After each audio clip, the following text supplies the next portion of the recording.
63 और D2।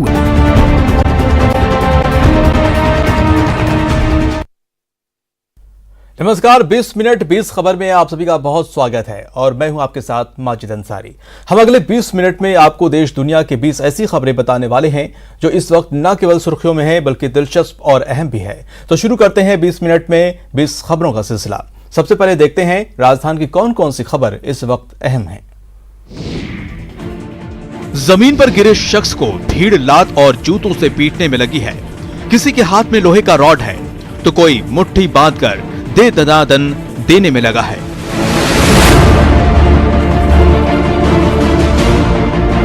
पिटाई का ये वायरल वीडियो बारां जिले के अंता चौराहे का है। बताया जा रहा है कि जिस शख्स की सरेआम पिटाई हो रही है, दरअसल वो उन लोगों में शामिल था जो बाइक पर सवार होकर आए थे और एक शख्स को चाकू मारकर भागने की फिराक में थे। चाकू मारकर भागने की कोशिश के दौरान ही भीड़ ने उसे पकड़ लिया और फिर उसकी पिटाई शुरू कर दी। चाकूबाजी की वारदात से गुस्से में आए लोगों ने इस पर पूरा गुस्सा उतार दिया और बाद में पुलिस को सौंप दिया। पिटाई से बुरी तरह घायल हुए इस आरोपी को पुलिस ने अस्पताल में भर्ती करा दिया है। साथ ही वो शख्स भी अस्पताल में भर्ती है जिस पर इसे चाकू मारने का आरोप है। ध्यान से देखिएगा तभी समझ में आएगा। नजर हटी और माल गायब वाली कहावत को हकीकत में बदलते देखिएगा।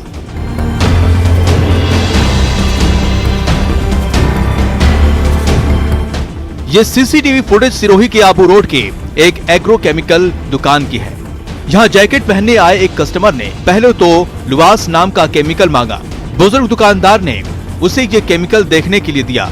इसके बाद कस्टमर ने अपने पर्स से बुजुर्ग को 2000 का नोट थमा दिया। नोट देने के बाद कस्टमर ने उन्हें बातों में उलझा लिया। दूसरे केमिकल देखने लगा और फिर वो गल्ले से ऊपर झुकते हुए दूसरी तरफ के केमिकल को नीचे उतारने लगा और इसी दौरान दूसरे हाथ से उसने गल्ले में रखे 1 लाख की गड्डी निकाल ली। गड्डी निकालने के बाद कस्टमर ने अपना 2000 का नोट भी वापस ले लिया और बिना केमिकल लिए दुकान से निकल लिया। कुछ देर बाद जब बुजुर्ग को 1 लाख की गड्डी गले में नजर नहीं आई तो सीसीटीवी फुटेज की जांच की गई जिसमें उस कस्टमर की चोरी पकड़ी गई। अब पुलिस इस सीसीटीवी फुटेज के आधार पर आरोपी की तलाश कर रही है।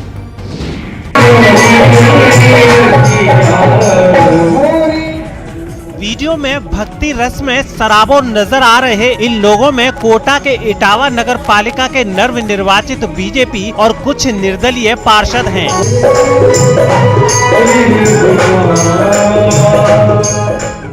वायरल वीडियो को लेकर कहा जा रहा है कि इन सभी पार्षदों को बाड़ेबंदी के दौरान यूपी के मथुरा ले जाया गया था और वहीं भगवान कृष्ण की भक्ति में ये पार्षद जमकर थिरके थे।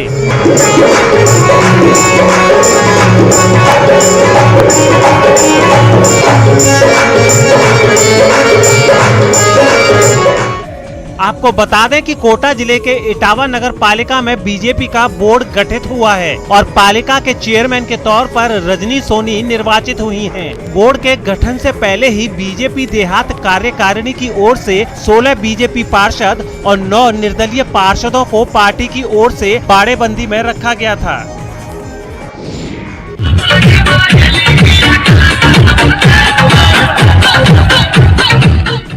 जश्न जीत का हो और संगीत की धुन तेज हो तो फिर कदम थिरकने ही लगते हैं। कुछ ऐसा ही कांग्रेस विधायक PR मीणा का भी हाल रहा।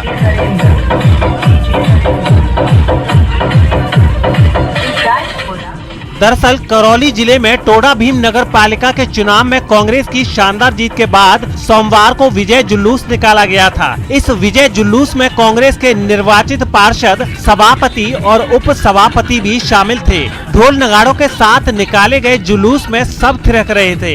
ऐसे में विधायक PR मीणा भी खुद को रोक नहीं सके और लगे थिरकने। अब ये वीडियो वायरल हो रहा है और सब कह रहे हैं गजब है विधायक जी का डांस। केंद्रीय मंत्रियों पर डोटासरा वार, अठावले के बयान पर सियासी पलटवार। केंद्रीय मंत्री रामदास अठावले के राजस्थान कांग्रेस की सरकार गिरने वाले बयान पर सियासत तेज हो गई है। बयान के बाद पलटवार करते हुए PCC चीफ डोटासरा ने केंद्र सरकार पर तंज कसा और सारे केंद्रीय मंत्रियों को कॉमेडियन करार देते हुए पीएम मोदी को झूठ और अहंकार की सरकार चलाने वाला बताया। अठावले जी क्या कहते हैं, कौन केंद्र में मंत्री क्या कहता है, सारे कॉमेडियन हैं। केवल मात्र मोदी जो है वो ही सरकार चला रहा है, और वो भी किस तरीके की सरकार चला रहा है? झूठ की सरकार, जुमलेबाजी की सरकार, केवल अहम और अहंकार की, केवल सत्ता के दुरुपयोग की सरकार। केंद्र पर हमलावर हुए डोटासरा यहीं पर नहीं रुके। उन्होंने कहा कि राजस्थान से केंद्र सरकार में 4 केंद्रीय मंत्री थे, लेकिन आज तक प्रदेश के लिए कोई बड़ी परियोजना लेकर नहीं आए और ना ही राज्य को कोई विशेष पैकेज दिला पाए। किसी भी केंद्र के मंत्री जो 4 यहाँ के मंत्री, 25 सांसद, 1 रुपए का कोई योजना अगर प्रदेश में लाए हो तो बताइए। कोरोना काल में विशेष पैकेज दिलाया हो तो आप बताइए। केंद्र ने भगवान भरोसे छोड़ दिया राज्यों को। अठावले के बयान के बाद पीसीसी चीफ ने केंद्र सरकार के खिलाफ मोर्चा खोल दिया है और आगामी दिनों में मरुधरा में सियासी बयानबाजी तेज होने के आसार दिखाई दे रहे हैं। खत्म हुआ 47 साल का इंतजार। शहादत को 47 साल बाद मिला सम्मान। हिंदुस्तान की रक्षा के लिए साल 1973 में भारत पाकिस्तान की रेतीली सरहद पर मर मिटे देश के रक्षक को 47 साल बाद शहीद का दर्जा मिला। सीमा सुरक्षा बल के इस जवान के परिवार को ये गौरव बीएसएफ ने जारी किया है। 1973 तक हमने पाकिस्तान की कई बीघा जमीन पर अधिकार बनाए रखा था। उस जमीन को बचाने के चक्कर में इन्होंने अपने प्राणों का उत्सर्ग किया था और एक लंबे संघर्ष के बाद 47 सालों के बाद इस परिवार को जो है परसों विजय दिवस के अवसर पर गृह मंत्रालय और सीमा सुरक्षा बल के डीजी ने शहीद का दर्जा दिया है। 1973 में वे राजस्थान सीमा पर तैनात थे। 20 मई 1973 को एक शरणार्थी परिवार पाकिस्तान सीमा में घुसने लगा। उस समय आरक्षक गोविंद सिंह ने उन्हें रोकने की कोशिश की, लेकिन गोविंद सिंह पाकिस्तान की सीमा में प्रवेश कर गए। पाकिस्तान में प्रवेश करने के बाद वहां के सुरक्षा बलों ने गोलियां दागनी शुरू कर दी। ऐसे में गोविंद सिंह अनजाने में पाकिस्तानी सीमा में दाखिल हो गए और एक स्थान पर पोजीशन लेकर जवाबी हमला बोल दिया। गोलीबारी बंद होने के बाद पोस्ट कमांडर ने सभी आरक्षकों को वापस लौटने का आदेश दिया। वापस लौटते समय पाकिस्तान ने फिर से गोलीबारी शुरू कर दी। 2 गोली लगने से गोविंद सिंह वीर गति को प्राप्त हुए।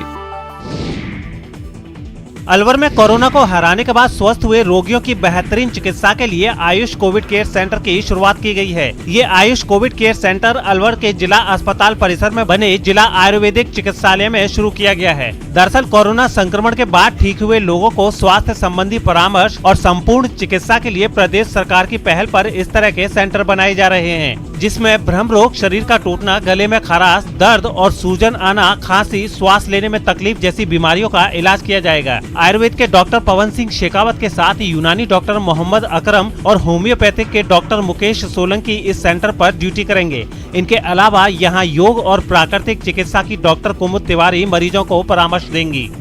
पोस्ट कोविड के जो रोगी हैं उनमें विभिन्न प्रकार की परेशानियां उन लोगों को सामना करना पड़ रहा है, जैसा कि लोगों में तनाव की समस्या है, खांसी की समस्या है, चेस्ट पेन है, एलर्जी वगैरह की समस्या, कई तरह की परेशानियों को उन्हें सामना करना पड़ रहा है। तो उनके लिए जो है ये post Covid Ayush care centre जो है जिला आयुर्वेद चिकित्सालय बुध विहार में संचालित किया जा रहा है।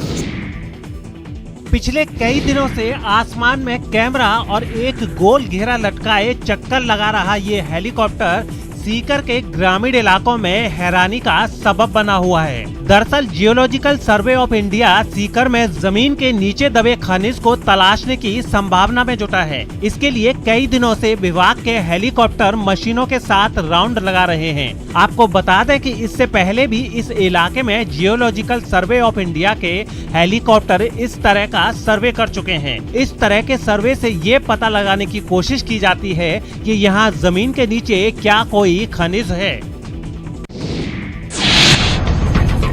नकली शराब का असली मालिक कौन? नकली शराब के गिरोह का गुनहगार कौन? आबकारी विभाग का असफल अभियान। सवाल उठना लाजमी है, क्योंकि जयपुर आबकारी विभाग ने अभियान चलाकर भारी मात्रा में नकली शराब बरामद की है। साथ ही नकली शराब बनाने की सामग्री भी जब्त की है, जिसमें भारी मात्रा में लेबल से लेकर खाली बोतल, ढक्कन से लेकर वाइन का कवर और पैकिंग करने वाली मशीन शामिल है। बरामद नकली शराब और सामग्री से ये साफ जाहिर है कि जयपुर में सक्रिय गिरोह नकली शराब की सप्लाई अन्य प्रदेशों में भी करता है, लेकिन विभाग को गिरोह के बारे में अभी तक ABCD भी नहीं पता। निश्चित रूप से क्योंकि जो कार्रवाई हुई है सामने हमारे को पकड़ में आए हैं, नकली ढक्कन उसके लेबल्स मिले हैं, तो निश्चित रूप से वो कहीं न कहीं से नकली शराब बनाने के ही काम में आते होंगे। हालांकि इससे पूर्व भी जयपुर पुलिस और आबकारी विभाग ने अवैध शराब के धंधे से जुड़े गिरोहों का पर्दाफाश किया है, लेकिन सबसे बड़ा सवाल ये है कि आखिर अभी आबकारी विभाग और पुलिस इन मामलों की तह तक पहुंचकर आरोपियों को क्यों दबोच नहीं पाई।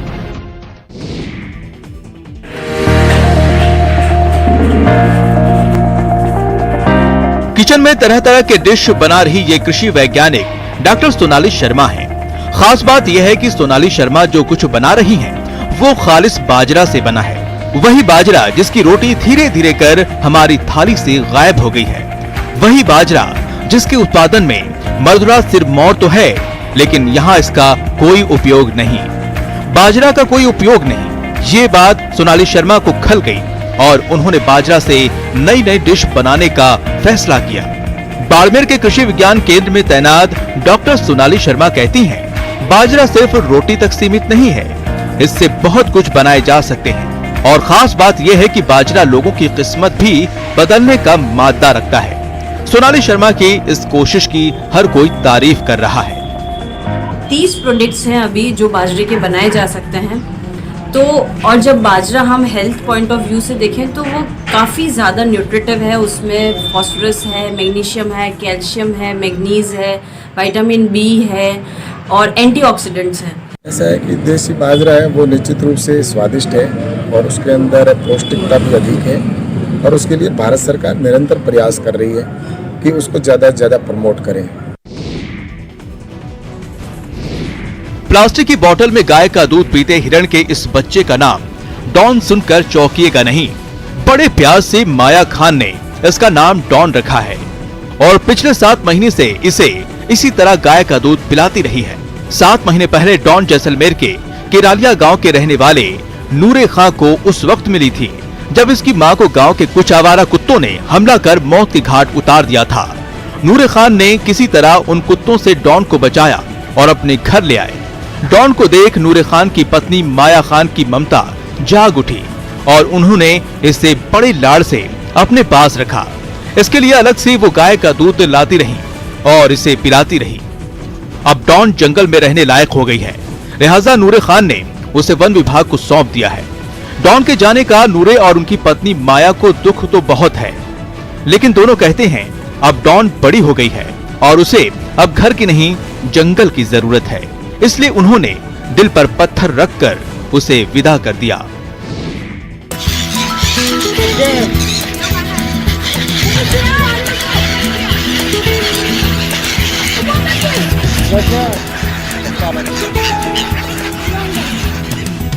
नमकीन के पैकेट से मुट्ठी भर नमकीन निकाली और परिंदों की तरफ उछाल दी। परिंदे भी खुशी से कलरव करने लगे और फिर पानी पर तैर रहे नमकीन के टुकड़ों को चोंच में भर लिया। कोटा में चंबल नदी के किनारे आजकल दिन भर यही देखने को मिल रहा है। यहाँ आने वाला हर सैलानी अपने साथ नमकीन लेकर आ रहा है और यहाँ आए सीगल नाम के पक्षी को नमकीन खिला रहा है। आपको बता दें कि हर साल इस मौसम में हाड़ौती आंचल के जलाशयों में अब प्रवासी पक्षियों का जमावड़ा लगता है। इस बार हाड़ौती में यूरोप से बड़ी संख्या में सीगल नाम के पक्षी आए हैं। ये पक्षी कोटा के कोटा बैराज डैम की अप स्ट्रीम किशोर सागर तालाब अलिया डैम में बड़ी संख्या में एक साथ नजर आ रहे हैं और इन्हें देखने वाले लोग दाने के नाम पर इनको नमकीन खिला रहे हैं, जिनका ये भरपूर स्वाद उठा रहे हैं।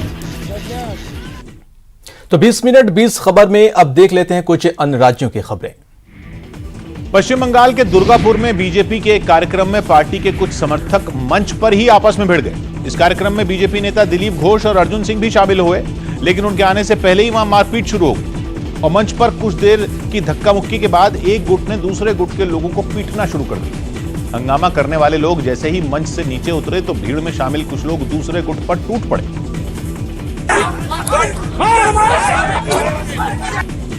इतने में एक आदमी ने वहां रखी एक कुर्सी उठाई और उससे सामने खड़े लोगों पर हमला कर दिया। ये देख वो लोग भी भड़क गए जिन पर कुर्सी से हमला किया गया। फिर उन्हीं में एक आदमी ने भी कुर्सी से दूसरे गुट पर हमला कर दिया।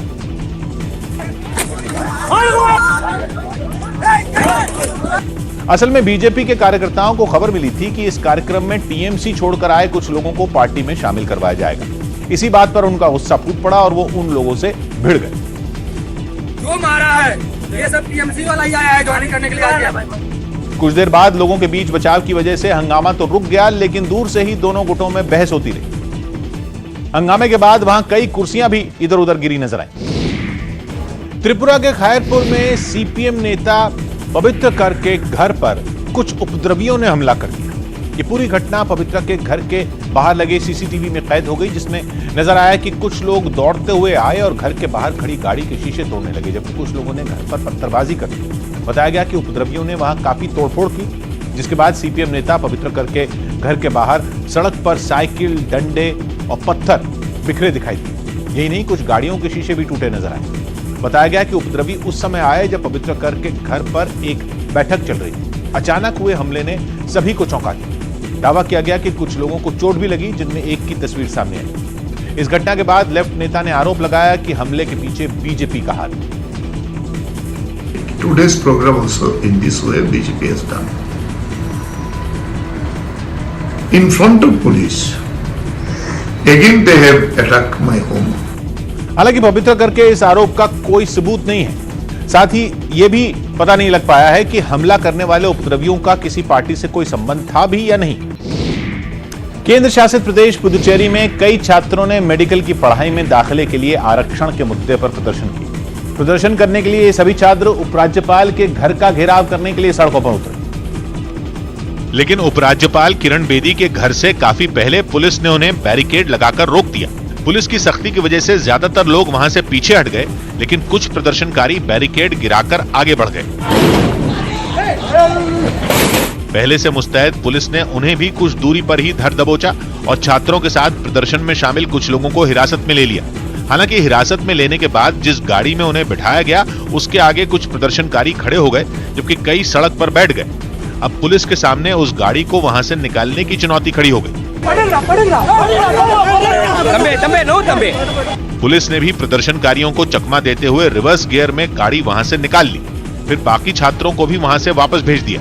असल में ये प्रदर्शन सरकारी स्कूलों में पढ़ने वाले छात्रों ने किया, जिनकी मांग है कि सरकारी स्कूलों में पढ़ने वाले छात्रों को मेडिकल की पढ़ाई में दाखिले के लिए 10% आरक्षण मिलना चाहिए। दिल्ली से केवल 35 किलोमीटर दूर गुरुग्राम के सोहना से एक दिल दहला देने वाला वीडियो सामने आया, जिसमें करोड़ों की जमीन के लिए खूनी जंग छिड़ गई। लोग इस कदर खून के प्यासे हुए कि 12 से ज्यादा लोग बुरी तरह जख्मी हो गए। क्योंकि एक रोज पहले हुए इस बवाल की जो तस्वीरें सामने आई, उनमें कुछ लोगों पर दूसरे पक्ष के कई लोग हावी दिखे। एक आदमी के पीछे तो एक बार में इतने सारे लोग डंडे लेकर पीछे पड़ गए कि उसे अपनी जान बचाना मुश्किल हो गया। उन्होंने उसे खूब मारा। इतना ही नहीं, इन लोगों ने वहां खड़ी 7 लग्जरी गाड़ियों को भी अपना निशाना बनाया, उनके शीशे तोड़ दिए, जमकर तोड़फोड़ की। ये लोग पुलिस के वहां पहुंचने के बाद भी नहीं माने और मारपीट जारी रखी। हालांकि पुलिस वाले हंगामा कर रहे कुछ लोगों को वहां से दूर ले जाते दिखे। उन्होंने हमारे ऊपर गोलियां भी चलाई। हम अपनी जान बचा के जैसे तैसे वहां से भागे हैं। मारपीट में घायल हुए लोगों को इलाज के लिए अस्पताल में भर्ती कराया गया। पुलिस ने भरोसा दिया कि इस केस में जांच के बाद आरोपियों के खिलाफ कार्रवाई की जाएगी। इन्वेस्टिगेशन में जैसी जैसी चीजें निकल के सामने आएंगी वैसी वैसी कार्रवाई की जाएगी। फिलहाल पुलिस ने दोनों पक्षों की शिकायत के आधार पर FIR दर्ज कर ली है। दिल्ली और यूपी को जोड़ने वाले गाजीपुर बॉर्डर पर जारी किसान आंदोलन के बीच वहां मौजूद एक बिजली घर के पास आग लगने से अफरा तफरी मच गई। आशंका जताई गई कि किसी ने वहां जलती हुई सिगरेट फेंक दी हो, जिससे आग भड़क गई और उसने वहां मौजूद सूखी घास को अपनी चपेट में ले लिया। क्योंकि आग बिजली घर के पास लगी थी तो लोग बड़े हादसे के डर से घबरा गए और उन्होंने फौरन वहां फायर ब्रिगेड को बुलाया। घटना की जगह पर पहुंचे दमकल कर्मी आग बुझाने के काम में जुटे दिखे। पानी की तेज धार से आग को बुझाने की कोशिश जारी रही। ये हो सकता है किसी ने बीड़ी सिगरेट पी करके आग सब रखी गई रही हो। कुछ ही देर में दमकल कर्मियों ने आग को बुझा दिया, जिस वजह से वहां कोई बड़ा नुकसान नहीं हुआ। हिमाचल प्रदेश के मंडी में पहाड़ खिसकने से दहशत का माहौल बन गया। इस घटना के बाद करीब आधे घंटे तक वो रास्ता बंद रहा, क्योंकि वहां अचानक पहाड़ खिसकने से लोग डर गए। घटना की जगह के पास खड़ी 2 गाड़ियां भी पहाड़ के मलबे में की चपेट में आ गई। हालांकि इस घटना में सब लोग सुरक्षित रहे, जबकि पहाड़ से मिट्टी के साथ जैसे ही कई पत्थर और पेड़ नीचे गिरने लगे, वहां मौजूद लोग घबरा गए और अपनी जान बचाने के लिए पीछे की तरफ दौड़ते दिखाई दिए। कुछ देर के लिए वहां धूल ही धूल उड़ती नजर आई।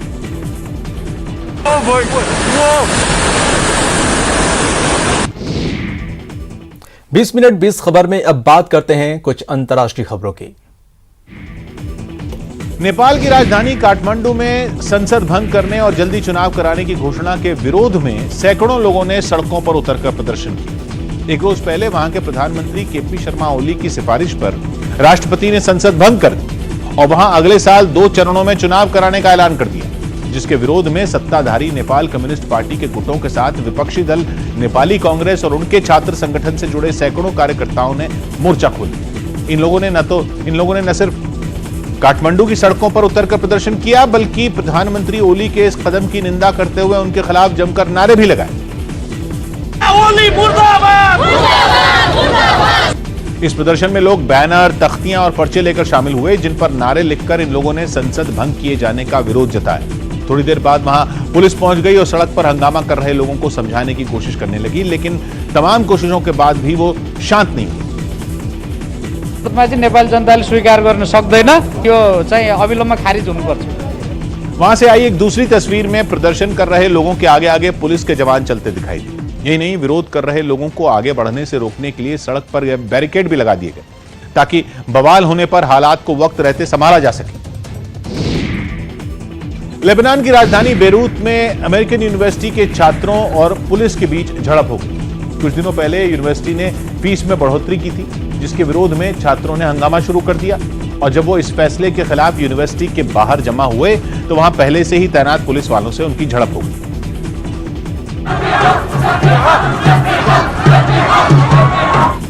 बताया गया कि नाराज छात्रों ने पुलिस के रोकने पर पथराव भी किया।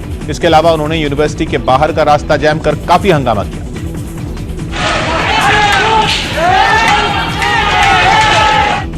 इस प्रदर्शन में उनके घर वाले भी शामिल हुए। प्रदर्शनकारियों को शांत करवाने के लिए पुलिस को आंसू गैस का इस्तेमाल करना पड़ा। फिलहाल इस बुलेटिन में इतना ही। नमस्कार।